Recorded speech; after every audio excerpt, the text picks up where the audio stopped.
sixth day of our one-week national workshop on Right to Information, a Revolutionary Law. Our topic for today is Power of Information to be illustrated through RTI and RTS. I'm profoundly delighted to take an opportunity to introduce our speaker for the day, Ms. Meenakshi Raj. Ma'am is an officer with the Haryana Civil Services, presently posted as Secretary, Haryana Right to Service Commission, and Joint Director, State Transport Haryana, cum Chief Vigilance Officer.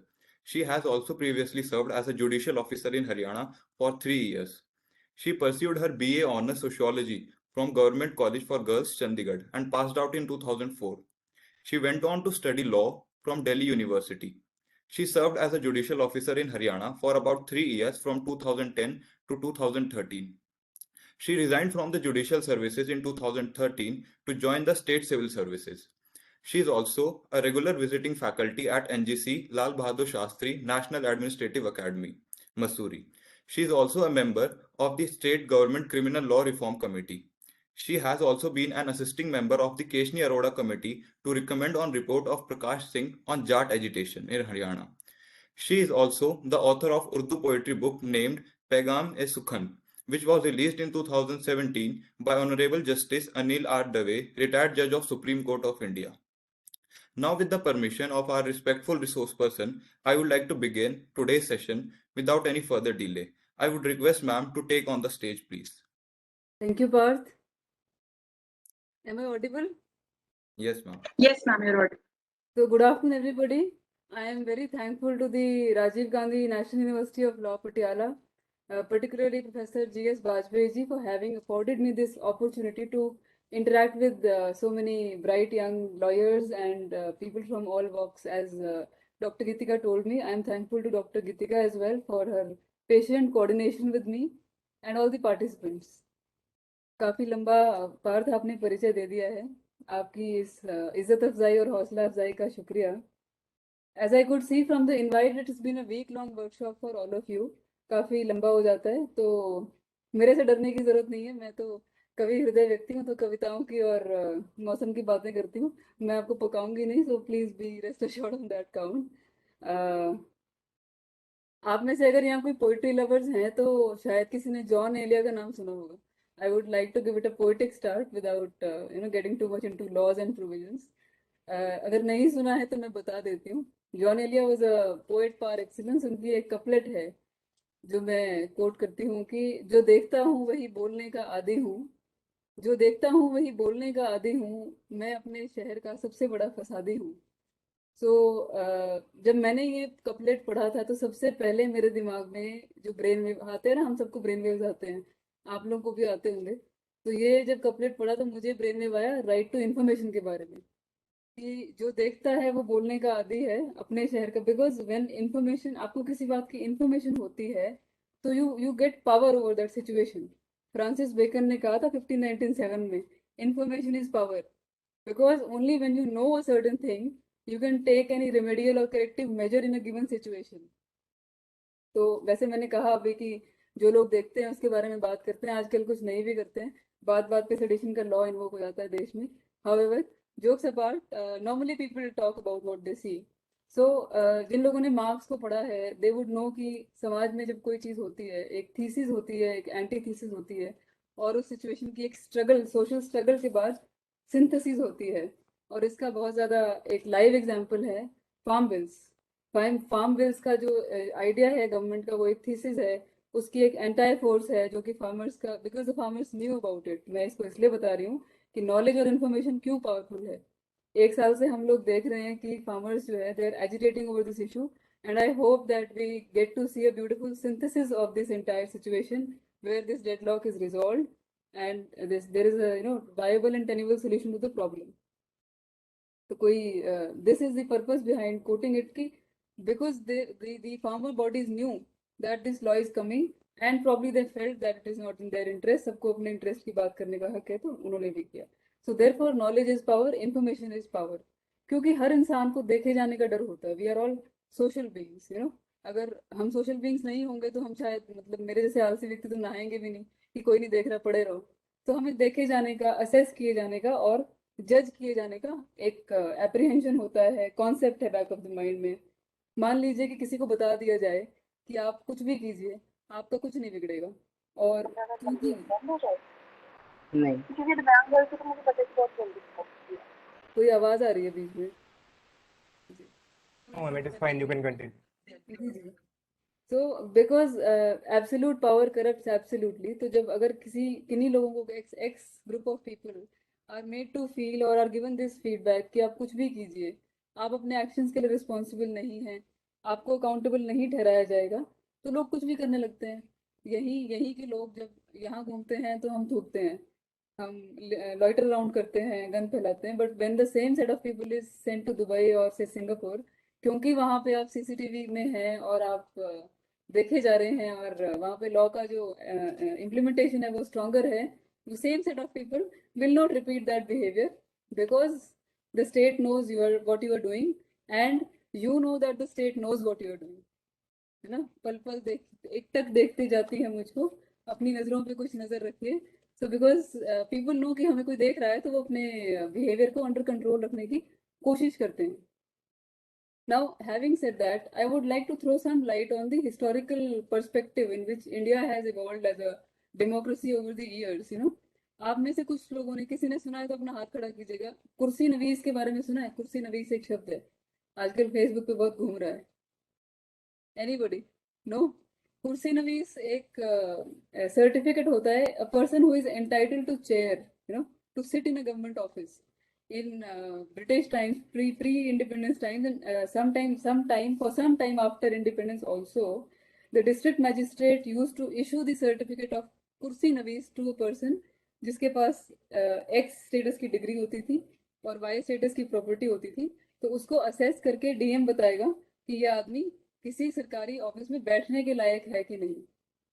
Then you all are law students, I assume some of you would be law students. तो ये विद्यावर्ती versus state of Rajasthan का case सुना होगा। एक औरत के बेटे को जो है वो एक गाड़ी ने कुचल दिया और बोला जी एक्ट ऑफ स्टेट है, इसमें वाइकेरियस लाइबिलिटी किसी की नहीं बनेगी, कोई लाइबिलिटी नहीं बनेगी, ये एक्ट ऑफ स्टेट है, सरकारी गाड़ी थी।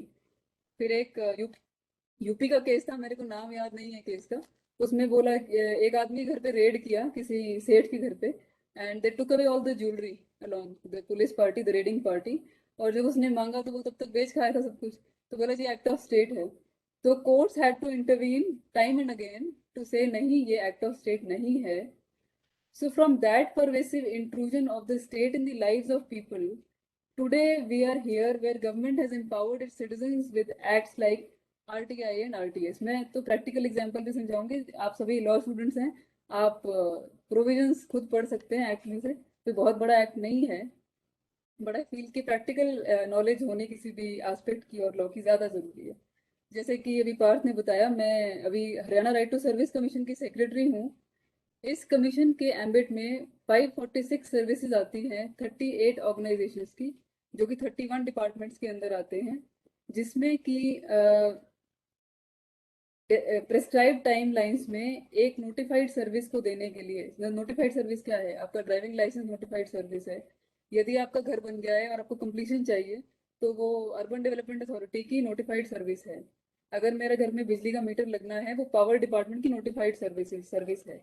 ये सर्विसेज टाइम पे ना देने के लिए, जैसे आपके आरटीआई एक्ट में इंफॉर्मेशन स्टेट एसपीआईओज हैं, पीआईओज हैं, वैसे ही इस एक्ट में डेजिग्नेटेड ऑफिसर्स हैं और फर्स्ट और सेकंड ग्रीवेंस रिड्रेसल अथॉरिटीज हैं, और उसके बाद स्टेट लेवल पे कमीशन है जिसकी मैं सेक्रेटरी हूँ।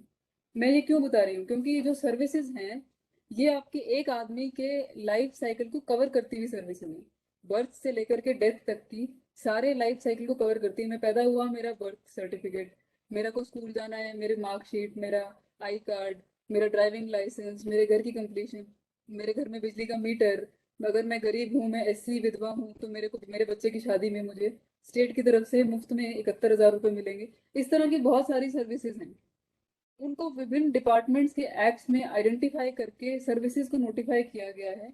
But you will be surprise to know, मैं अभी इस कमीशन में 3 महीने ही पुरानी हूँ।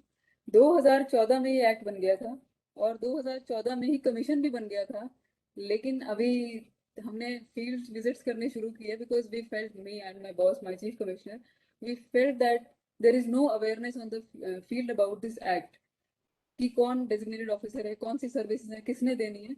तो अभी हम घूम घूम के दौरे खत्म किए क्योंकि, और ये क्यों है, इंफॉर्मेशन क्यों नहीं है, क्योंकि कोई डिपार्टमेंट अपने डिपार्टमेंट के बारे में इंफॉर्मेशन नहीं देना चाहता है। आरटीआई एक्ट आए हुए तो अभी 15-16 साल हो गए ना, 2005 का एक्ट है। आज भी ये स्थिति है कि किस डिपार्टमेंट की कौन सी सर्विसेज नोटिफाइड हैं, जो कि बेसिक चीज होनी चाहिए हर एक डिपार्टमेंट के बाहर। आरटीएस का प्रावधान है, इसका प्रोविजन है राइट टू सर्विस एक्ट का, कि हर डिपार्टमेंट अपने ऑफिस के बाहर बोर्ड लगाएगा, डिस्प्ले बोर्ड, उसमें सर्विसेज की लिस्ट लगाएगा, डेजिग्नेटेड ऑफिसर्स की लिस्ट लगाएगा, और कितने टाइम में देनी है उसकी लिस्ट लगाएगा, अपीलेट अथॉरिटी कौन है उसकी लगाएगा, सर्विस कहाँ से मिलेगी, कुछ नहीं है। हमने धक्के से अभी जाके लगवाए हैं, लगाते भी हैं तो उसके आगे अलमारी लगा देते हैं बाद में ताकि दिखाई ना दे। और वो अलमारी तब हटती है जब हम जाते हैं कि अगर अरे कमीशन आ गया, कमीशन आ गया, तो अलमारी हटा दो किसी से, हमने तो लगा रखी है अभी। ठीक है। तो ये अभी भी ये हालत है हमारे देश की अभी। And you look at the schemes of the government, I would like to flag 2-3 schemes to you. एक है डॉर्फ अलाउंस, एक स्कीम है जिसमें कि 3 फुट 3 इंच से छोटी यदि लड़की रह जाती है कोई, और 3 फुट 8 इंच से छोटा मेल चाइल्ड रह जाता है, उसके पेरेंट्स को 2500 रुपए की पेंशन मिलती है स्टेट से, because the state realises that such children require special kind of upbringing. तो उसके पेरेंट्स को खर्चा लगेगा उसको, और उनको सोसाइटी में इंटीग्रेट करना as socially meaningful human beings, it would be tougher for their parents. तो क्या है कि इसके बारे में हमने जाके पूछा तो एप्लीकेशंस बहुत कम हैं। आप हम स्टेट लेवल पे डेटा देख सकते हैं सारा एप्लीकेशंस का। तो इस स्कीम के अंदर एप्लीकेशंस ही नहीं है। क्यों? क्योंकि लोगों को पता ही नहीं है। क्यों नहीं पता है? क्योंकि जो जिसने देनी है स्कीम या जिसने प्रोपेगेंडा करना है वो नहीं बताएगा, क्योंकि वो बताएगा तो उसको बजट में से उतना पैसा देना पड़ेगा ना जब एप्लीकेशन आने लग जाएंगी, और आप एलिजिबल पर्सन हो, you are a qualified person to get that much of money from the state as a stipend for being a dwarf. तो उसके तो पैसे कट गए ना उतने बजट हेड में से। पैसे खर्च नहीं करेंगे, सरेंडर करने मंजूर है बजट, या फिर खा पटकाएंगे उसको, लेकिन खर्च नहीं करना है। एक स्कीम है आपकी बेटी हमारी बेटी। उस स्कीम में क्या है कि अगर आप एक एससी विधवा हैं तो आपके बच्चे की शादी पर आपको 71,000 रुपीज स्टेट से मिलते हैं। तो गांव में मान लो कि मैं एक इस डिपार्टमेंट का वेलफेयर ऑफ एससी बीसी का क्लर्क हूँ। I will easily go and tell a person, tell a widow, SC widow, कि चाची मैं तेरे को 50,000 रुपये दिलवाती हूँ, विदाउट टेलिंग हर कि she is entitled to 71,000 rupees. This is I am trying to show that how people play upon information and misguide others. मैं बोलूँगी कि मैं 50,000 दिलवा सकती हूँ, वो 50,000 दिलवाने के लिए पहले 5,000 मैं उससे लूंगी जो वो एलिजिबल एप्लीकेंट है, फिर उसके 71,000 में से 21,000 अपने पास रख लूंगी। मतलब मेरे तो 30-40 हजार की कमाई घर बैठे होगी, मुझे कुछ नहीं करना है, और गांव भर की नज़रों में मैं हीरो भी बन जाऊंगी कि जी इन्होंने दिलवा दिया मेरे को 50,000 रुपये फलां महकमे से। So this is and you see the जो आपका आरटीआई एक्ट का मैंडेट है उसमें कितनी सारी बॉडीज कवर्ड हैं। अब तक तो आपको काफी कुछ बता दिया गया होगा इसके बारे में, वैसे भी पता होगा आप लोगों को, your all law students.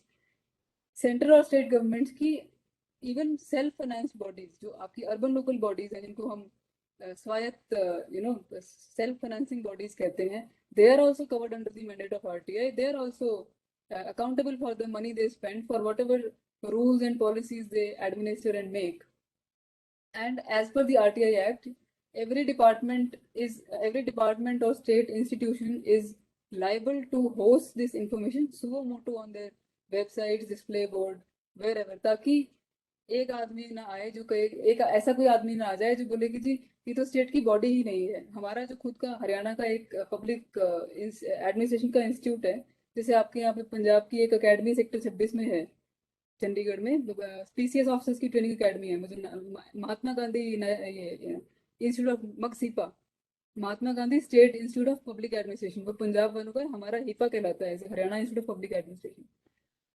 That body claims itself to be a self-financed body and a society, and it does not disclose its decisions to the state government, despite being 90% being funded by the state. वो क्या करते हैं कि जो उनका in house faculty है वो पढ़ाते नहीं है कुछ भी, जो उनका पेमेंट का नॉर्म है वो यूजीसी के बराबर रखा हुआ है, जो पढ़ाने का नॉर्म है वो प्राइमरी क्लास के बराबर भी नहीं है।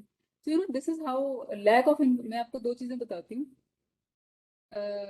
Anybody has seen Drishyam movie, एक फिल्म आई थी Drishyam, Ajay Devgn and this Tabu.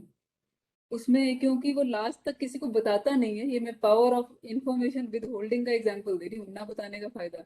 Last तक वो किसी को बताता नहीं है कि उसने उसकी बॉडी कहाँ छुपाई थी उसके बेटे की मार के पुलिस स्टेशन की नींव में। तो इसलिए वो पकड़ा ही नहीं जाता है, डिस्पाइट द वो लड़की को आईजी होती है तब, and still she is not able to contact him, she is not able to do anything to him because he does not share that information with anybody. दूसरा एग्जांपल देती हूँ, power of information, how it helps steer certain things automatically that are likely to go haywire. मैं 1.5-2 साल पहले joint transport commissioner थी हरियाणा की, so I had gone to a meeting in the ministry of road transport and highways. वो third party insurance के rules बनाने की meeting थी, और जो इंश्योरेंस एजेंसीज थी वो ड्राफ्ट रूल्स अपने घर से बना के लाए थे. वैसे तो मिनिस्ट्री को बनाने चाहिए थे, बट कैन यू इमेजिन कि जिसके रूल्स हैं वो खुद बना के ला रहा है कि जी मुझे ये रूल चाहिए. तो वो कहता है कि जी they were trying to create an atmosphere in the room, जैसे कि कोई बहुत बड़ा अन्याय उनके साथ हो रहा है. बोले जी सिविल कोर्ट में तो एमएसीटी के लॉयर्स होते हैं, उन्होंने कार्टल्स बना रखी हैं, और वो तो सारे केस डिग्री करा लेते हैं. और बोले जी जो हर्ट की डेफिनेशन होती है, ग्रीवियस हर्ट की, दांत टूटना भी उसी का पार्ट है और हड्डी टूटना भी उसी का पार्ट है, तो हमारे साथ तो जी बड़ा पेमेंट की लाइबिलिटी खड़ी हो जाती है. So I raise my hand, they thought that this state of a girl, इसको क्या पता होगा. तो मैंने उसको बोला कि पहली बात तो आप ये, because I have been a lawyer and a जज टू, ऐसे don't try to create an impression कि कोई लॉयर्स की बॉडीज हैं या कोई ऐसे कार्टल्स बने हुए हैं. मैंने बोला सिविल के अलग वकील होते हैं, क्रिमिनल के अलग होते हैं, रेंट के अलग होते हैं, वैसे ही एमएसीटी के अलग होते हैं. इसमें कोई ऐसा हवा बनाने की बात नहीं. Don't try to mislead the chair. Second thing is that कि जो क्रिमिनल वो लाइबिलिटी है एक आदमी की जिसने दांत तोड़ा है या हड्डी तोड़ी है, जब वो सेम है तो सिविल आपकी कॉम्पनसेशन की क्यों अलग बोला कोई लाइबिलिटी. और आप यहाँ बैठ के ministry of road transport and highways के नॉट अमेंड आईपीसी. तो वो पूरी मीटिंग का जो है ना फ्लो ही बदल गया, because I was informed and I knew what to talk and they got to know कि she knows that what we are talking she would check us. तो उन्होंने बोला ही नहीं फिर कुछ के बाद, they waited कि ये मीटिंग खत्म हो तो अगली में टेकअप करेंगे जब ये ट्रांसफर हो जाएगी. सो this is the power of information, और इतना अच्छा इन्फॉर्म मुझे लगता है कि हम सबको होना चाहिए. अच्छा हम लोग सब सारे डिस्ट्रिक्ट घूम लिए हैं, वाजपेयी सर बुलाएंगे तो कमीशन पटियाला भी पहुंच जाएगा. हमने ये देखा कि एप्लीकेशंस जो आरटीएस में आती है, राइट टू सर्विस कमीशन में जो राइट टू सर्विस में एप्लीकेशंस आती है, उसमें बहुत हाई रिजेक्शन रेट है. क्या है रिजेक्शन रेट कि मैं 3 फुट 4 इंच की हूँ, मैंने एप्लीकेशन भर दिया, पिता का नाम सही नहीं भरा, या जिस ज़िले से मैं अप्लाई कर रही हूँ वो ज़िले का नाम सही नहीं भरा, तो मुझे गाइड नहीं करेगा कोई. The instant response is to reject कर दो. ठीक है, आपने क्या किया कि पहले तो डिस्प्ले मत करो डिपार्टमेंट के बाहर services, designated officers, notified timelines और एप्लीकेशन का वर्क फ्लो कि कैसे अप्लाई करना है, आपने कुछ भी डिस्प्ले नहीं किया. You are withholding information. But फिर भी मेरे ऐसा कोई एंथू कीन टाइप आदमी चला गया, बोला मेरे को तो आता है भरना, और मैंने गलती कर दी भरने में, तो वो बताएगा नहीं, भगा देगा. भगा दो मतलब बता दो नहीं, भगा दो. ये इंस्टेंट एक रिफ्लेक्स एक्शन है सरकारी आदमियों का. तो इसलिए ये इन्फॉर्म्ड होना मुझे लगता है बहुत इंपॉर्टेंट एक एस्पेक्ट है लाइफ का, जिसको हम शायद बहुत फॉर ग्रांटेड ले लेते हैं. And I can C a lot of women here. मैं आपको स्पेशली एड्रेस करते हुए ये बोलना चाहूँगी कि it is very very very important for women to be over informed in life, because I'll give you a small example. Sati and Sati abolition act के बारे में आपने पढ़ा होगा. उसका बैकग्राउंड किसी को पता है कि किस बैकग्राउंड में आया था? Anybody? I tell you. Lord William Bentinck ने को बताया गया कि Indian women are very great, they sacrifice their life on the funeral fires of their husbands, और बड़े ही उससे स्वेच्छा से वो अपनी जो है ना बलि चढ़ा देती हैं, अपने आप को आग लगा देती हैं. तो उन्होंने बोला मैं देखना चाहता हूँ. He got very curious, he said show me one live sati का ये. तो उसको ले आए जी. ही सॉ कि एक औरत को घसीटते हुए घर से भांग खिला के ला रहे थे ताकि वो प्रोटेस्ट ना करे, और उसको ला के पायर के ऊपर बांध दिया, जिससे हम भैंसे बांधते हैं ना, जेवड़ा कहते हैं उसको हरियाणा में, जेवड़े से बांध दिया. And she was intoxicated so that she doesn't make noise. And when she was set ablaze, तो इतना जोर से म्यूजिक बजता था कि उसकी चीखें सुनाई नहीं देती थी. He said this is a broad daylight murder.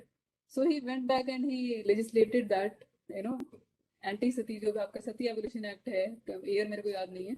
तो दिस, और नहीं हमें पता होता ये एक्ट ना बनता. पहली बात, अगर विलियम बेंटिक वहां ना जाते तो शायद ये एक्ट नहीं बनता. उनको ये इन्फॉर्मेशन लगी कि ऐसे जलाया जा रहा है तो ये एक्ट बन गया. फिर औरतों को ये इन्फॉर्मेशन लगी कि ये एक्ट बन गया है, सो दे स्टार्टेड प्रोटेस्टिंग, और ये फिर बंद हो गया. It was declared as an illegal act. So this is the power of information. और मतलब आई वुड इन्वोक, मैं सबको ये जगाना चाहती हूँ कि we should all be that informed, because when we know कि क्या हो रहा है, क्या क्यों हो रहा है, we are we are in a position to question the systems. अभी तो क्या है, स्टेट फॉल्टी पॉलिसी बनाता है, मेरे को पता ही नहीं है कि मेरे राइट के अगेंस्ट कोई पॉलिसी बन रही है, मेरे अधिकार का हनन हो रहा है. If I know, I am in a great position to question that thing. मैंने बोला we can question systems. Systems क्या हैं? आप में से कुछ लोग लॉयर्स बनेंगे, कुछ लोग ऑलरेडी STIOs हैं, as doctor Geetika told me, and कुछ लोग सर्विसेज में जाना चाहेंगे. हम लोग किसी ना किसी सिस्टम का पार्ट बन जाते हैं जाके. जो लोग फ्रीलांसर्स भी होते हैं वो भी किसी ना किसी सिस्टम में ही काम करते हैं. तो सिस्टम क्या है?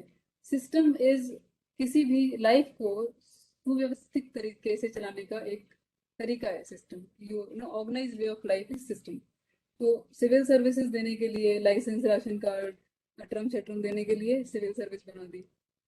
लॉ एंड ऑर्डर, अपराध रोकने के लिए पुलिस बना दी, और झगड़े निपटाने के लिए कोर्ट बना दिए. तो सिस्टम बड़ा ब्यूटीफुल सिस्टम बन गया. लेकिन क्या होता है कि जब विद पैसेज ऑफ टाइम ये सिस्टम्स जो है ये सेल्फ सर्विंग हो जाते हैं. System become self serving instead of people serving system. क्योंकि हम लोग नौकरी करने लगते हैं सेवा करने की बजाय. हर चीज, मैं तो बड़ा बिलीव करती हूँ, हर चीज को करने के लिए भाव इंपॉर्टेंट होता है. The feeling with which you work, it is very important. So when people who are manning the system, they start, self-serving instead of serving people, systems get rotten. They start eating itself. The system starts eating itself.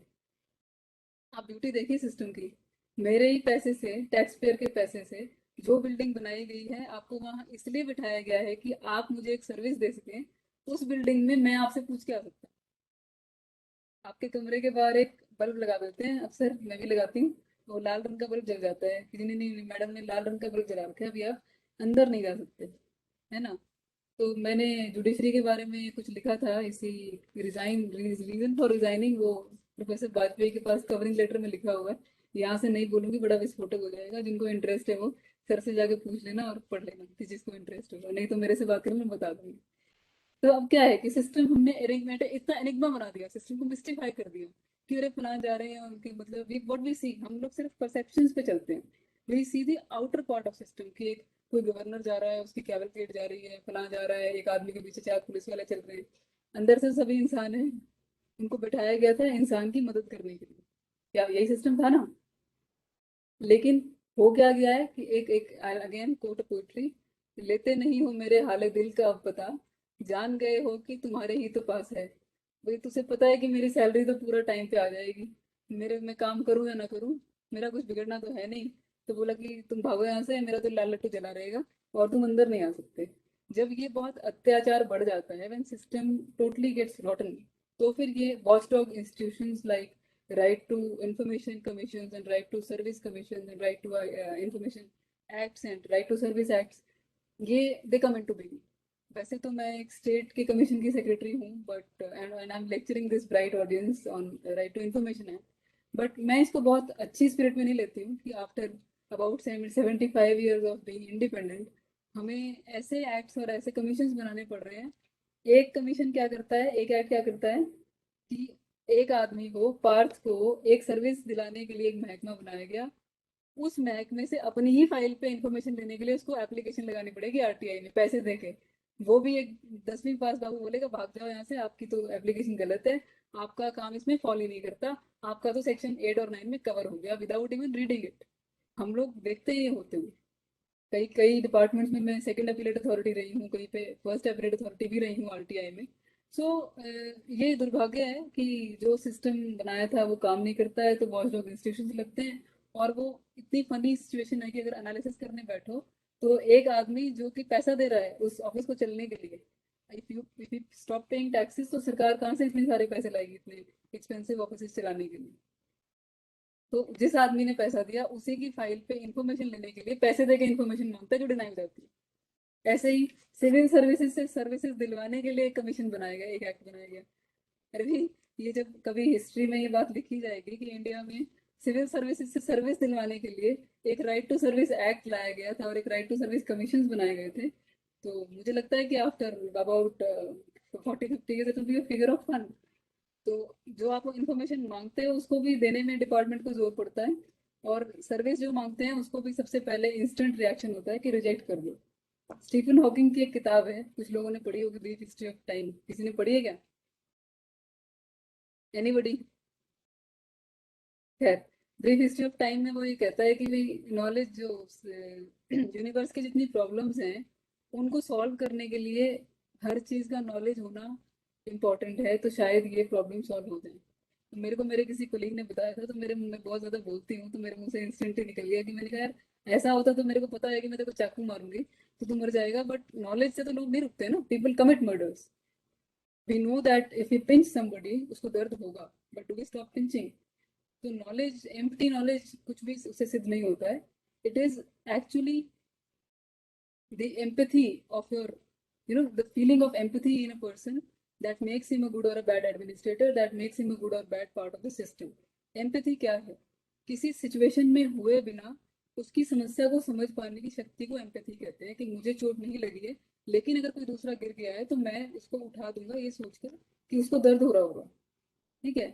तो if we don't have empathy, क्योंकि मैं students को address कर रही हूँ and I see students are the future of the country, it is very important to understand the the importance of being empathetic. Otherwise we fail as humans, and we will fail every system that we go to mind it. अगर हम एक human के तौर पे सूझे हुए नहीं हैं तो हम कहीं भी बैठा दिए जाएं, हम एक हैवक रेक करने की परफेक्ट रेसिपी के तौर पे काम करेंगे। जिस भी सीट पे बिना एम्पैथी के बैठेंगे उसको जीरो कर देंगे, मशीन की तरह काम करेंगे और स्टेट के सर पे लिटिगेशन बढ़ाएंगे।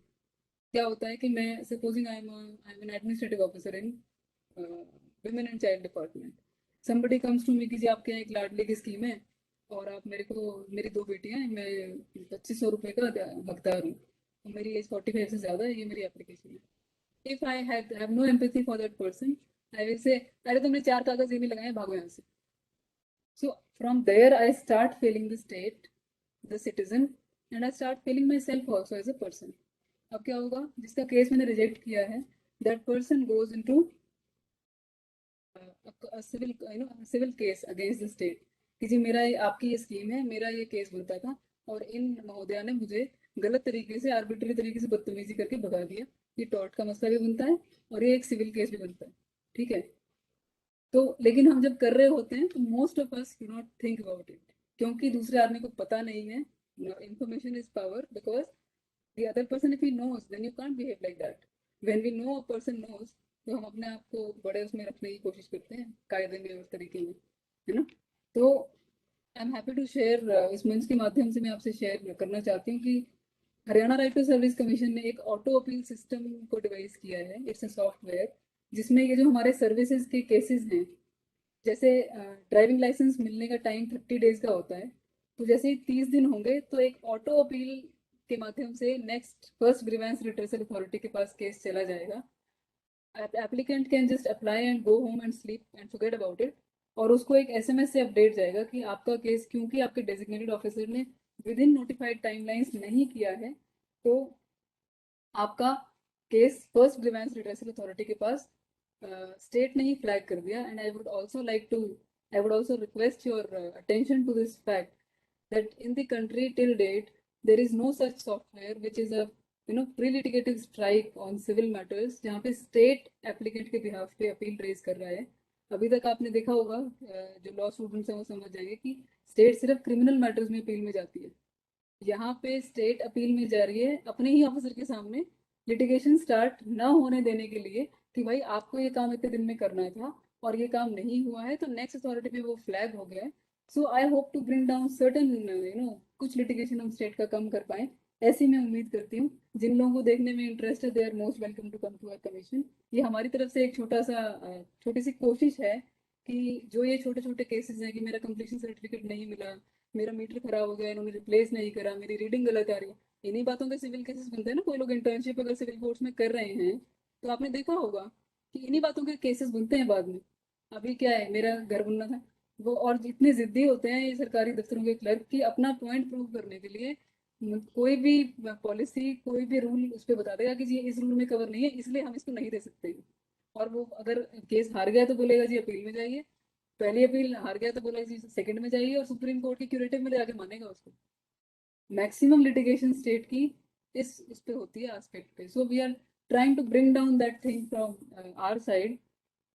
Also, Professor Bajpayee told me that he shared that article with me, Happiness and Law. So I would like to bring to your notice, sir, that I'm a firm believer of the concept of happiness through law, and we are trying to implement it here by bringing down the irritation quotient of people, which happens on account of lack of knowledge. तो हम थोड़ा थोड़ा right to service के माध्यम से आपका RTI का भी काम करते हैं कि भाई अपने अपने डिपार्टमेंट की इंफॉर्मेशन होस्ट कीजिए, लोगों को गुमराह मत कीजिए, रिजेक्शन की बजाय उसकी मदद कीजिए, और लोगों को धक्के नहीं खाने पड़े, तो उसके लिए अपील भी स्टेट खुद ही कर देगा, so that these things are taken care of. हमने बड़ी बड़ी क्राइम कंट्रोल देखा होगा, पंजाब में तो बहुत ज़्यादा होता है कि क्राइम कंट्रोल की कॉन्क्लेव होती है, इंटर स्टेट कॉन्क्लेव होती है. क्राइम होता क्यों है सोसाइटी में, किसी ने सोचा है? क्राइम इसलिए होता है कि हम लोगों की जनरल जो कंडीशंस ऑफ लाइफ हैं, जब बहुत ट्राइंग होती है तो हमारा पेशेंस लेवल कम हो जाता है. I am not talking of heinous and organise crime, छोटी छोटी चीज़ें, रोड रेज, ठीक है ना, एफरे, बदतमीजी, ये सब क्यों होता है जिनको आजकल लोग क्रिमिनल केसेस कराने लग गए हैं? बिकॉज हमारा जो जनरल हैप्पीनेस कोशेंट लाइफ में है वो इतना कम हो गया है कि हम हर बात पे पुलिस स्टेशन भाग जाते हैं कि जी इसने मेरा ये कर दिया, हमारा इसने मेरा वो कर दिया, अगला आदमी भी लड़ने के लिए तैयार बैठा हुआ.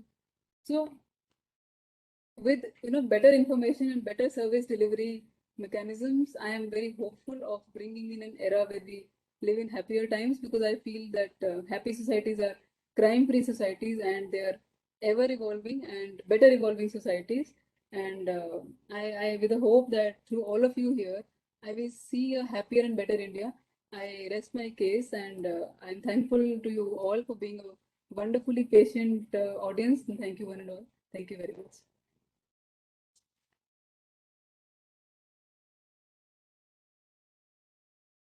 Thank you so much, ma'am. Now we would like to take questions from the participants. Participants are Please. requested to unmute themselves and ask the question, or they can write their question in the chat box as well. Thank you.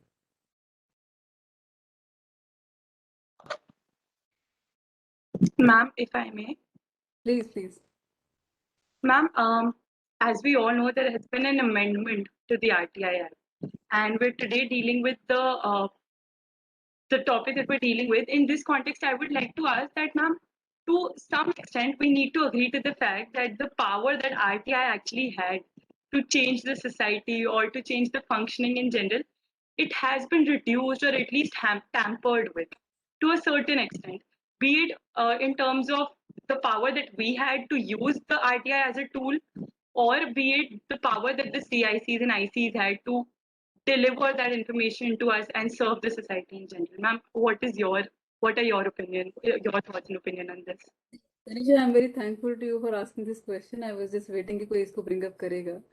The thing is कि जब से अभी तो चलो amendment अभी आया है, इससे पहले भी you must have seen RTI activists being murdered. वो है ना, कोई there was some engineer in Bangalore or Pune, and many other people have been murdered, many reporters have been murdered. So powerful तो act है ये, डरते किससे क्यों है कोई?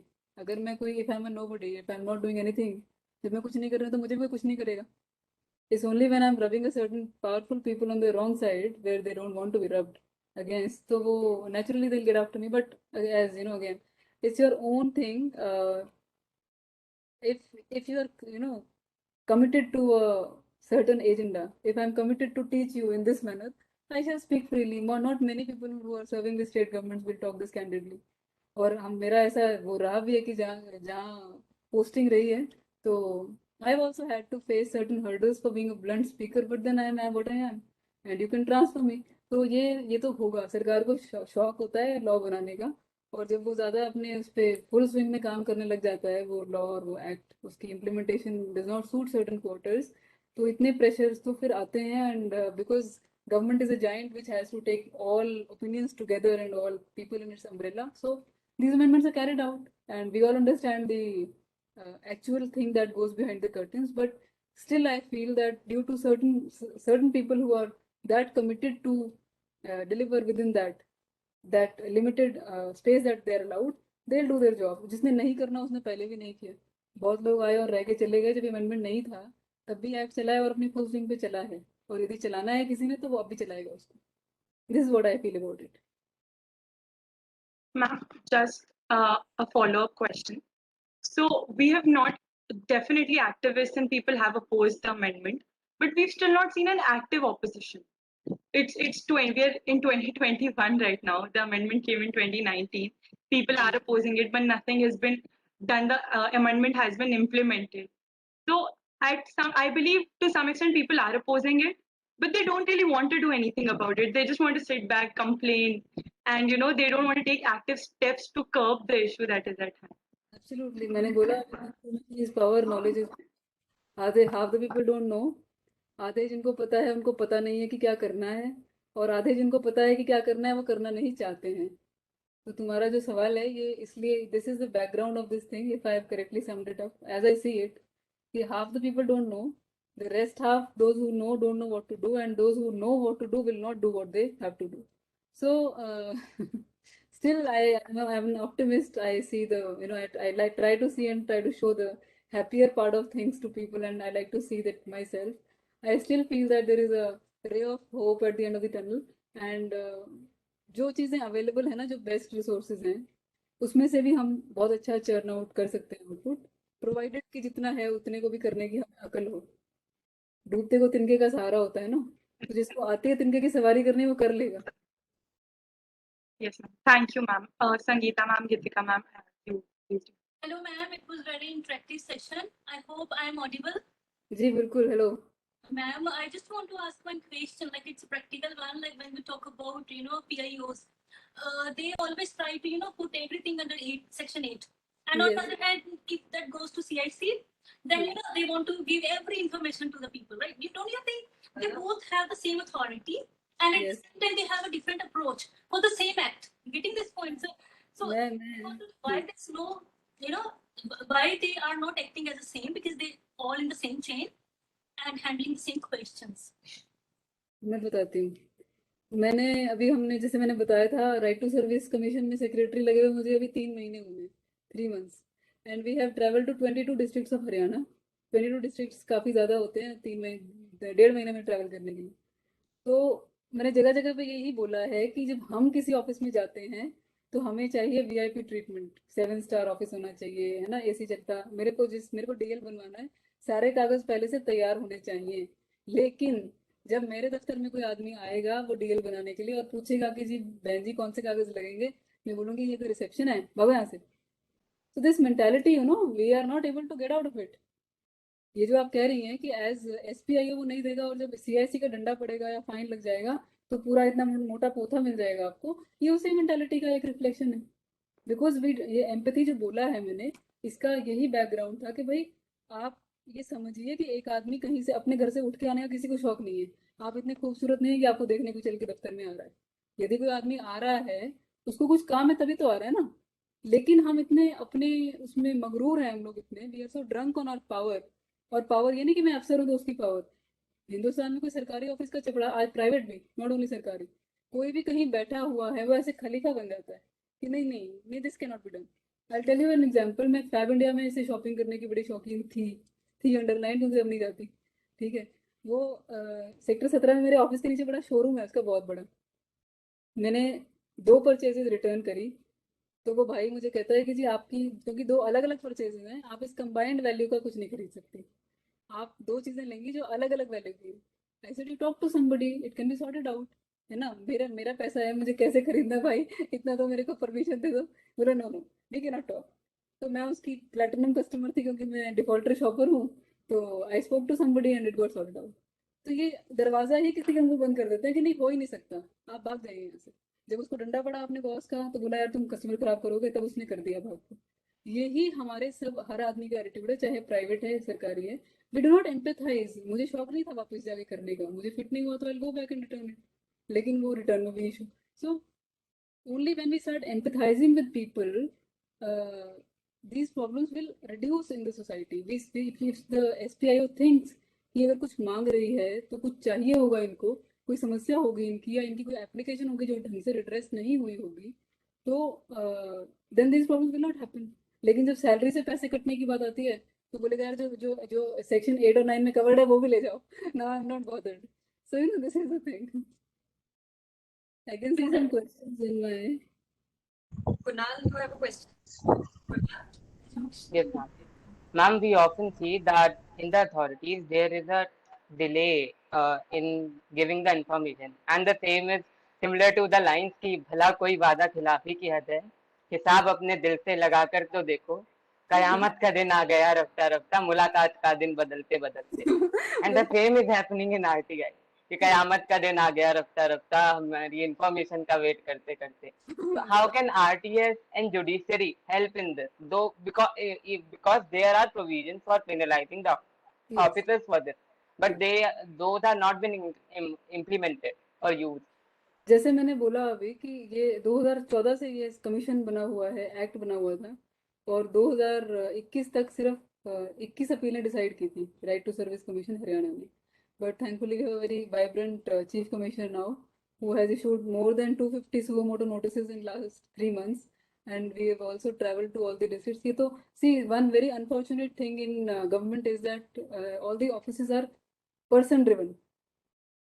जो आदमी वो ना लाइन वहीं से शुरू होती है जहाँ हम खड़े हो जाते हैं, तो जो आदमी अगर ऐसा है, if there is a proactive person who is sitting on a chair, he can make a TN session out of it, right? Before TN session nobody knew what election commission was, and after he demitted the office everybody till date knows what election commission can be, and it has been.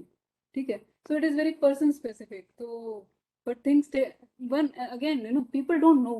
You see, right to service act बना हुआ है, लोगों को पता ही नहीं है. हमने जो भी फील्ड रिव्यूज किए हैं, विजिट्स किए हैं, the first reaction from every district was public interactions. 500 लोग आते थे वहाँ पे.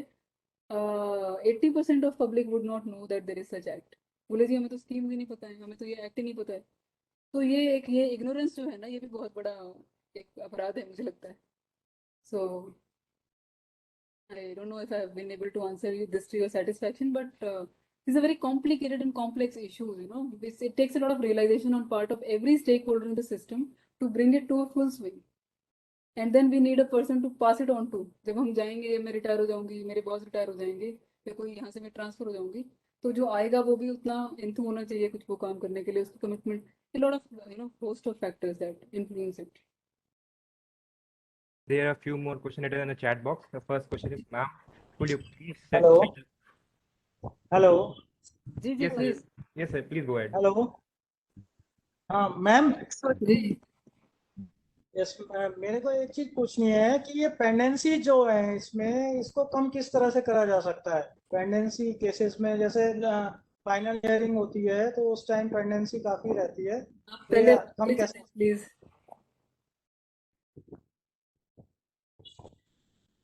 हेलो. हाँ जी. अपना परिचय दें पहले आप. हेलो जी अपना परिचय दें सर पहले. हाँ मैम, मैं निशित माहेश्वरी हूँ, उत्तराखंड कोटद्वार से बोल रहा हूँ. जी हाँ जी. और मैं एडवोकेट भी हूँ जी. जी. तो बस मैं इसलिए पूछ रहा हूँ कि पेंडेंसी की वजह से काफी दिक्कतें आती हैं लोगों को, तो ये कैसे कम करी जा सकती है पेंडेंसी. पेंडेंसी तो अगर कमीशंस में पेंडेंसी होने लग गई फिर तो उसकी वॉच के लिए एक और कमीशन बनाना पड़ेगा ना. कमीशंस में पेंडेंसी का कोई स्कोप नहीं है. ये तो people have to work on their work ethos. एंड मैंने जनरली देखा कि commissions are very understaffed bodies, क्योंकि गवर्नमेंट को कमीशंस बनाने का शौक है कागज के ऊपर, लेकिन उनको चलाने के लिए मैन पावर सपोर्ट नहीं देते हैं. हमारे कमीशन में भी मुझे और मेरे बॉस को छोड़ के कोई भी आदमी रेगुलर एम्प्लॉय नहीं है, सभी आउटसोर्स्ड हैं. सो मच सो कि जब हम यहाँ आए थे तो 7 साल पुराने कंप्यूटर्स थे, और जो टाइपिस्ट हैं उनको डिक्टेशन लेनी नहीं आती है. We had to do a lot of struggle to do that. लेकिन पेंडेंसी को कम करने के लिए आपको इंफ्रास्ट्रक्चर अच्छा देना पड़ेगा कमीशंस को. वर्क पावर जो आपकी मैन पावर है वो अच्छी देनी पड़ेगी, और कमीशन के स्टाफ की भी ट्रेनिंग होनी चाहिए. उसी वी नॉट एक्सपेक्ट कि एक आदमी को बैठा, मेरा तो लॉयर का बैकग्राउंड है, जज का बैकग्राउंड है, मैं सिविल सर्विस में हूँ, तो मैं कर सकती हूँ. आप एक जर्नलिस्ट BA पास के जो सिविल सर्विस के आदमी आते हैं, उनको कहोगे कि जाके आप मोटो नोटिस बना दीजिए, वो नहीं बना पाएगा, या बनाएगा तो गलत बनाएगा. So posting the right kind of people at the right kind of places, empowering it through better manpower, better infrastructure, and of course वो जो लोग वहाँ पोस्टेड हैं उनके अंदर तो एक हाई लेवल ऑफ मोटिवेशन होना ही चाहिए. This is how I see it as a partial solution to the problem. तो इसका सोल्यूशन क्या कोई PIL डाल के या RTI डाल के निकल सकता है क्या कोई. मैंने अभी बोला कि तो आपको मैन पावर मिले और जिससे लोगों के केसेस जल्दी निस्तारित हो सके। हरियाणा में कोई सर्विस अवेल करने की कोशिश करेंगे तो राइट टू सर्विस कमीशन ऐसी स्थिति नहीं आने देगा कि आपको पीएल डालनी पड़े। और बाकी स्टेट्स के बारे में तो मैं बोलने के कैपेसिटी में नहीं हूँ, लेकिन ये कोई सोल्यूशन नहीं है पीआईएल और आरटीआई फाइल करना। इसकी मैन पावर सपोर्ट और इंफ्रास्ट्रक्चर सपोर्ट और better training of people posted in these places is the only solution. Ma'am बहुत बुरा हाल है जी। Thank you ma'am. हेलो जी हेलो जी प्लीज बताएं सर। मैम वाकई बहुत बुरा हाल। सेंट्रल इंफॉर्मेशन कमीशन का आप हाल देख लीजिए। जी नेशनल बॉडी है ऑल ओवर इंडिया से, वहाँ पे आरटीआई एप्लीकेशन जाता है। 2-2 साल तक मैडम लिस्टिंग नहीं होती है। 2-2 साल लग जाते हैं आपको हियरिंग के लिए। आपका अर्जेंट मैटर है जिसका रिलेवेंस आज है, तो 2 साल बाद उस इंफॉर्मेशन का क्या रिलेवेंस रह जाएगा। बिल्कुल, I fully agree with you. हमने जो पूरी कवायद करी है अभी पिछले पौने घंटे से आप लोग मुझे झेल रहे हैं, इसी बारे में तो बात हम कर रहे हैं कि ये जो तो सिस्टम कह रहे अभी एक मैडम मैडम किताबों में बहुत कुछ है। आपकी साहब आवाज कट रही है। मिस्टर वर्मा आपकी आवाज कट रही है सर। सर आप अपना वीडियो बंद कर दीजिए, फिर आपकी आवाज नहीं कटेगी। जी सर बताएं। आ रही है आवाज? जी जी आ रही है, आप ना बात अब आ रही है मैडम? आ रही है जी, आ रही है, बोलिए। मैम मैं ये कहना चाह रहा था, आरटीआई जो है ऑन ग्राउंड परकोलेट नहीं हो पा रहा। अब सीआईसी में अगर आप देखते हैं, सेंट्रल इंफॉर्मेशन कमीशन दिल्ली में 2-2 साल तक लिस्टिंग नहीं हो रही है केसेस की। अगर आज मैं आरटीआई फाइल करता हूँ ना, अपील फाइल करता हूँ, सेकंड अपील, जी तो इसकी लिस्टिंग जो है 2 साल के बाद आएगी। 2 साल बाद आपको नोटिस आएगा, हाँ जी आपकी फलान आपकी हियरिंग है। तो बेसिकली जो आज पर 2 साल बाद आपको इन्फॉर्मेशन का उसका कोई फायदा नहीं होगा 2 साल बाद, क्योंकि तब तक तो आपके हालात। मैं सहमत हूँ आपसे, और आपके सवाल का जवाब आपसे, यही सवाल आपसे पहले वाले जो श्रीमान थे उन्होंने भी पूछा था, यही जवाब है इसका। देखिए एक बात तो ये है कि पॉपुलेशन का प्रेशर देखिए आप, एक सेंट्रल कमीशन है और हमारे देश की कितनी जनसंख्या है, हर एक स्टेट कमीशन से अपीलें वहाँ पे आती हैं, तो लाजमी सी बात है कि पेंडेंसी वहाँ पे हो जाएगी। Second thing as I said कि लोग इन कमीशन में कम लगे हुए हैं, और जो लोग लगे हुए हैं पता नहीं प्रॉपरली ट्रेंड शायद नहीं होते हो। A person has to be suited to a job to be able to do it. अगर मैं आर्ट्स बैकग्राउंड की लड़की हूँ, मैंने लॉ किया हुआ है, मुझे अगर टाउन प्लानिंग में लगा दिया जाएगा, I may not work there as a very efficient officer, क्योंकि मेरा फोटे नहीं है वो। तो जिसका जो फोटे है उसको वहाँ लगाया जाना चाहिए। रिसोर्स बिल्डिंग होनी चाहिए, कैपेसिटी बिल्डिंग होनी चाहिए, and we must not forget the population pressure on all the government bodies in the country including these commissions. और कमीशंस के ऊपर जो आपका सेंट्रल कमीशन है उसके ऊपर तो हर एक स्टेट का वर्कलोड है। आप ये देखिए इस चीज। वो बात आपकी बिल्कुल ठीक है कि ऑल ओवर इंडिया से वहाँ पे आपकी साहब आवाज कट ब्यूरोक्रेट्स की वहाँ पे। दीजिए, जो आप चैट बॉक्स में लिख देंगे मैं उसका जवाब दे दूंगी आपको। जी एक मैं सवाल देख रही हूँ, आस्था सिंह से सवाल है। मैडम एक मिनट, पहले चैट बॉक्स में कुछ क्वेश्चन हैं, let me answer that. There is a question from miss Aastha Singh. वो कहते हैं कि illegal khap panchayat, why nobody can take a strong stand against illegal and arbitrary dictates of all khaps in Haryana. मैं एक बात बताना चाहूंगी आपको Aastha, can I see you on the, मैं I can not see you, मेरे को दिख नहीं रही है कौन है आस्था। एनीवे पहली बात, खाप जो है ये यहाँ का, हरियाणा का एक ट्रेडिशनल फीचर है हमारी सोसाइटी का। और ये ब्रूटल एंड बारबरिक मर्डर जो ये करते हैं, ये जो भी होते हैं खाप के बेस पे, see it's an individual thing.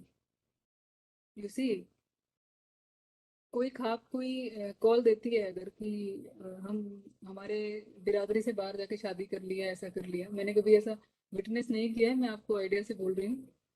It is on the individuals who become so possessed and barbaric at that moment. उसके लिए लॉ है, everybody knows what you are doing. तो ये कोई किसी की डिक्टेट में आके जो आदमी कर रहा है उसकी गलती है ना। हम लोग फेसबुक, ये तो जो आप खाप की बात कर रहे हैं, हम लोग सोशल मीडिया पे कितनी प्रोवोकेटिव बातें देखते हैं। स्पेशली मैंने कई मॉडल्स के और इनके जो ये आपकी एक्ट्रेसेस होते हैं, इनके जो ये अपने ग्लैमरस पिक्चर्स शेयर करते हैं, उनके जो आप वो पढ़िए ट्रोल्स और थ्रेड्स, क्या क्या लोग लिखते हैं कि तेरे को रेप कर दूंगा, फलां कर दूंगा। That is also equally illegal and arbitrary. तो ये तो individual, it's an individual thing. कोई आदमी, कोई बॉडी कुछ भी कॉल दे रही है, जो आदमी उसको इम्प्लीमेंट कर रहे हैं, क्या उनकी अपनी कॉन्शियस मरी हुई है? Why can't they, do they not realise कि जो ये कह रही है बॉडी, ये सही कह रही है कि गलत कह रही है? किसी भी बॉडी का पार्ट ह्यूमन बीइंग से ही तो खाप बनती है ना। खाप वैक्यूम में तो एग्जिस्ट नहीं करती है। There are people who are members of that khap. क्या उनकी अपनी कॉन्शियस मर गई है? So it is people, you know, everything boils down to your individual empathy. ये जो मैंने बोला है, please don't take it lightly. अब अगर हमारी इंडिविजुअल एम्पैथी मरी हुई है तो हम कहेंगे हाँ हाँ हाँ हम करेंगे, हम मारेंगे। But if we are sensible, if we can see through the narrative that is being launched, we will not do it. तो किसी भी चीज को cure, you know, cure of everything lies in empathy. आपके अपने एहसास। भीड़ तो इंडिविजुअल्स की तो बनती है ना भीड़। किसी भीड़ कहीं से आसमान से टपकती तो है नहीं कि अभी एक दंगा होने वाला है, भीड़ आ गई। जो उस मौके पे मौजूद आदमी होते हैं वही तो भीड़ बनाते हैं। अगर उसमें कोई समझदार आदमी है वो सबको रोक देगा, लेकिन अगर उसमें कोई थोड़ा कम समझदार आदमी है, he will incite others, he will provoke others, and there will be murders and there will be whatever. You see, so it's our own thing. We have to be responsible citizens. और कोई strong stand लेके क्या कर लेगा इसके खिलाफ? Ultimately वो strong execute भी ह्यूमंस को करना है। उन ह्यूमंस को जो वो feel strongly against it. So is ultimately empathy again. This very magical word, you know. Asta, I hope I've answered your question. Going on to the next question. The information that the government feels cannot be given to citizen, why do they take the cover of Official Secrets Act? And why do you think we are not moving in the direction of amending it? अब ये अभी किसी ने बोला था amendment वाला कि जी act को अमेंड कर दिया है। This has been favourite thing of government. जब से मैंने लॉ पढ़ा है, जब से मुझे सिविक्स और ये पॉलिटिकल साइंस और लॉ पढ़ने की तमीज़ आई है, I have seen that supreme court से, हाई कोर्ट से कोई फैसला आता है कि सरकार कॉन्स्टिट्यूशनल अमेंडमेंट लाके उसको वो कर देती है, सरकमवेंट कर देती है। तो ये जैसे government represent, as I said, it's an umbrella organisation. Government represents various in, हम लोग तो कंसीव भी नहीं कर सकते हैं बैठ के, इतने सारे इंटरेस्ट ग्रुप्स का, प्रेशर ग्रुप्स का, पॉलिटिकल ग्रुप्स का इंटरेस्ट को साथ लेके चलती है सरकार। सो and there are of course vested interests of certain people in the government also. If they don't want to give any information, they will say it is under the Official Secrets Act. And why do you think we are not moving in the direction of amending it? Amending what? Amending the Official Secrets Act or the RTI Act? ये मुझे clear नहीं है आपका सवाल। First part मैंने answer कर दिया है कि क्यों लेते हैं ऑफिशियल सीक्रेट्स एक्ट की कवरिंग, क्योंकि ऑफिशियल सीक्रेट्स एक्ट में कोई चीज़ कवर हो गई तो आप उसमें, you can not ask that information. वो बोलेंगे जी क्लासिफाइड है, तो it suits their interest, very well they will cover it. जो नहीं कवर्ड है वो भी बोल देंगे कि जी तो ऑफिशियल सीक्रेट्स एक्ट में आता है। ये अमेंडमेंट वाला मेरे को आपका सवाल क्लियर नहीं है। So I hope I have answered the first part of your question to your satisfaction.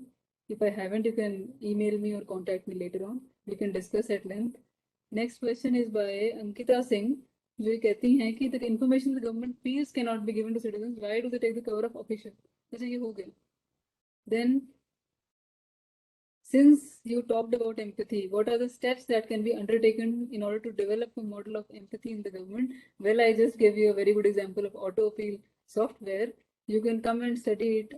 I can request Professor Bajpai Saab to spare a few of you to come and take a tour of our commission. We will take you to our National Informatics Center, where the team will brief you कि क्या है auto appeal system. अभी तक सरकार क्या करती थी? I can talk of my domain, मैं और तो नहीं कुछ कह सकती, but ये देखो सारी स्कीम्स बनाना, जो मैंने आपको स्कीम्स बताई हैं, I am sure even half of you would not have heard of this scheme. ये एम्पैथी का ही तो प्रतीक है कि आपका बच्चा यदि बौना रह गया, छोटा रह गया, तो स्टेट उसको मंथली स्टाइपेंड दे रही है, because state recognises. You see, मैं इस बारे में वैसे मैं बड़ी क्रिटिक हूँ सरकारों की, लेकिन मैं अबाउट दिस, मैंने बोला कि इतनी सारी सर्विसेज को ढूंढना एक्ट्स में से, beautiful services have been conceptualised and given for citizens. कि भाई लाडली स्कीम है, अगर किसी की 2 से ज़्यादा बेटियां हैं तो उसको 25,000 रुपये महीने के मिलेंगे। किसी की कोई एससी है या कोई बीसी है, उसको अपनी या जनरल कैटेगरी ऑल्सो, उसको अपने बच्चे की शादी के लिए डिफरेंट स्लैब में पैसे मिलते हैं, घर बनाने के लिए लोन मिलते हैं। ये एम्पैथी से ही तो आता है। जब मेरे जैसे मेरे को लगता है, I am a policy maker, मैं जब ये फील करती हूँ कि यार गरीब आदमी ये काम कैसे करता होगा, चलो हम ये स्कीम बनाएं। This is an outcome of empathy. So the government is doing a lot on that front.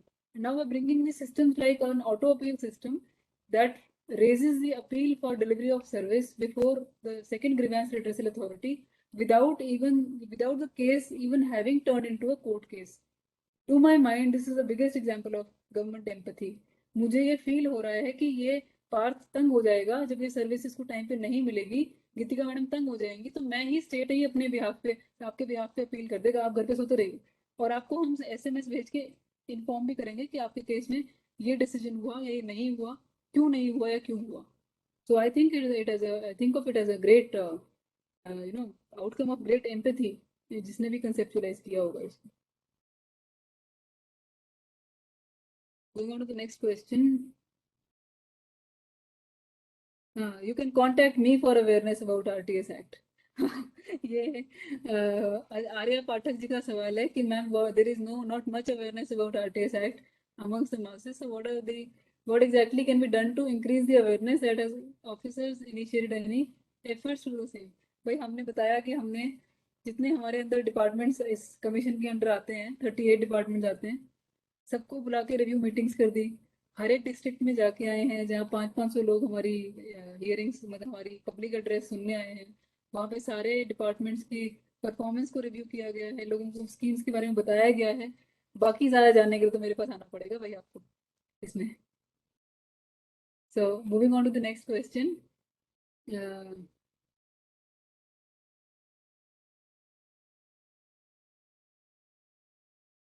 Isn't there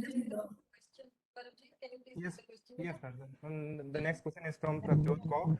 He is asking, respected ma'am, isn't there any law if someone protests for their demandings like the farmers are doing, the government should or should not approve the request of the protesters? ये तो भैया $1 billion question है. इसका जवाब मिल जाए तो बताया ना किसी को जाके इतना बड़ा झगड़ा सुलझ जाएगा जिसपे 1 साल से इतने जो है ना वो हो रखा है.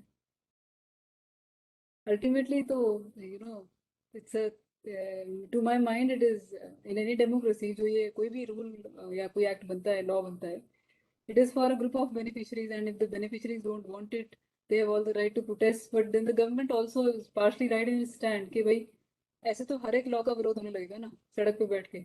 IPC का विरोध मान लीजिए कल कर दिया. हरियाणा में बड़े दंगे हुए पिछली दो बार से.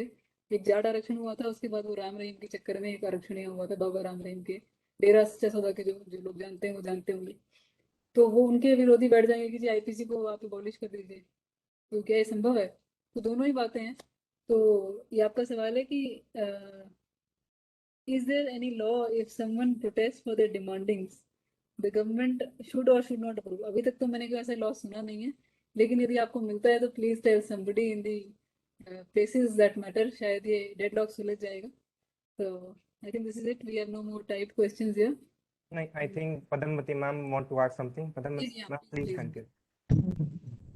Good afternoon, madam, and good afternoon, all attendees. This is Padmavati madam from Nagpur. Madam, my question is, I'm working in a department, central government department. For the past 3 years, I've been dealing with RTI. अभी recently एक case आया जहाँ पर FI is using RTI for personal vendetta. तो ये इस type की चीजों को रोकने के लिए आप कुछ RTI में कोई लॉ बता सकते हैं या क्लॉज बता सकते हैं? देखिए, अगर वेंडेटा के अंदर कोई RTI मांगता है, पता हमारा प्रॉब्लम क्या है. I have also worked as an appellate authority in RTI. जिस भी डिपार्टमेंट में पोस्टेड होते हैं वहाँ पे फैक्टो चार्ज आ ही जाता है. So what we were I feel we lack is man that we don't document the whole dossier proper, है ना. एक आदमी की कंप्लेंट आई, उसको एक फाइल पे टिक कर दिया, उसको फाइल कर दिया कि आपको नहीं देना चाहते. और पर्सनल इन्फॉर्मेशन तो वैसे ही नहीं देनी होती है RTI के under. One is not bound to give any information which is on account of any personal vendetta. How many times I have married in RTI about our officer और IAS officer Haryana, that how many times has he married? How is it relevant to you? How many times has she been penalized? It is regarding the work, not about his personal this thing. It is regarding the work in the office. में अभी ये लोग RTI को use कर रहे हैं for personal vendetta. उसने कितना काम किया उसका निकाल के वो सब दिया जाना चाहिए. The information, if he is asking any information which is not classified, which is not covered under 8, section 8 or 9, on this ground that he is using it for For personal vendetta, you cannot reject it. If there is any way that you can establish that this person is misusing this information in a way that he's not supposed to misuse it, then only your case can be covered.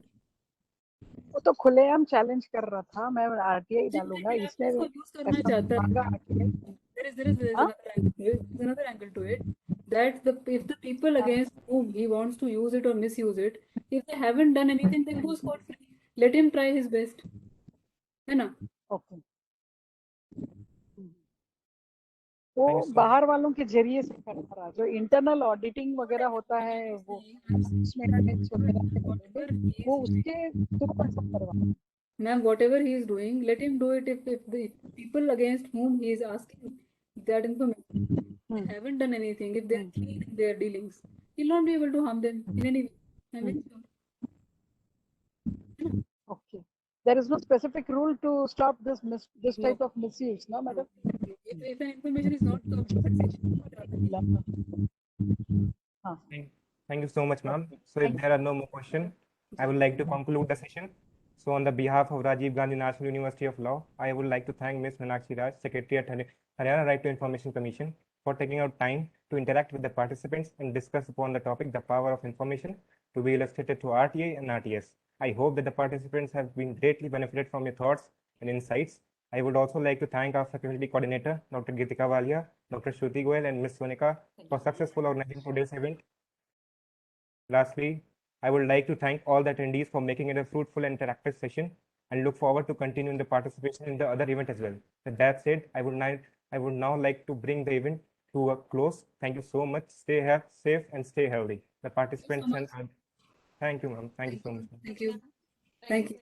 Thank you so much for joining, ma'am. Thank you. Thank you so much, ma'am. Thank you.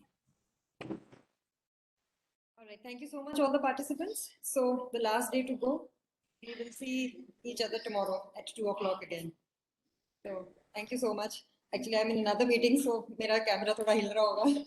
So thank you so much, ma'am. हमारी ना Vajpayee sir के साथ एक meeting चल रही है अभी. So Thank you. Please मेरा नमस्ते करिएगा उन्हें. हाँ जी सर, हाँ जी मैम, मैं श्योर, मैं पक्का बोलूँगी. Thank you. Thank you so much. Thank you. Kunal, you can end the meeting, बेटा.